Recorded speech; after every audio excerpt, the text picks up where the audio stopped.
The poverty of withholding love. You who believe you could withhold love don't know what love is. To withhold love is to believe you own it. It's like standing in front of the sun with your hands cupped, thinking you can trap its light. You might feel the warmth for a moment, but soon your fingers burn from trying to keep what was only ever meant to shine. Love cannot be contained because it is not a possession, it is a law without an opposite. Fear whispers that love must be guarded, rationed, deserved. It says, don't give too much, they'll take advantage. But the moment you make calculations about giving, you've entered a transaction, not a relationship. The ego calls that safety, but it's really poverty. Love, when it is real, knows nothing of withholding. It flows like a river that cannot imagine stopping to decide who is worthy to drink. To believe you can withhold love is to confuse yourself with its source. You think you can pull the plug on God. You think you can turn off the current that runs through all things and still live. But love is not personal, it is creation itself. To cut it off from another is to cut it off from yourself and then wonder why you feel abandoned. This world was made as proof that love could be denied. Bodies, borders, and grievances are the bricks that built it. The world is the belief that love is impossible. That is why everyone here feels lonely, even in a crowd. For loneliness is not the absence of people, it is the absence of awareness that only love is real.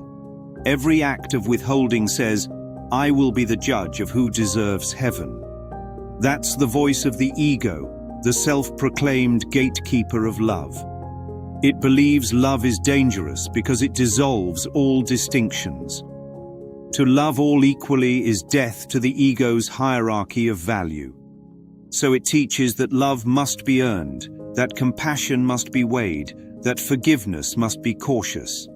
It doesn't understand that love is freedom, and freedom cannot be portioned. When love is withheld, communication breaks. He is lonely when the minds he created do not communicate fully with him. Love extends only by sharing. To hold it back is to dam a river that was meant to run to the sea. And when it stagnates, we call that guilt. Guilt is nothing more than love withheld from oneself, projected outward and renamed justice. The Holy Spirit's remedy is simple. He does not beg you to give love, he shows you that withholding it hurts. Teach only love, for that is what you are. Each moment you choose to see another through the eyes of guilt, you build a wall against your own heart. But when you choose to see innocence, you remember that the wall was never real. Forgiveness is not noble, it is practical. It removes the blocks to the awareness of love's presence.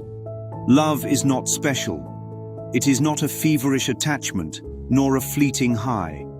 It is not the thrill of being chosen or the pain of being ignored. Special love hides hate and special hate hides love. Both are the same attempt to make love small enough to manage. But love is not little and love dwells in you. The ego insists that sacrifice is the price of love.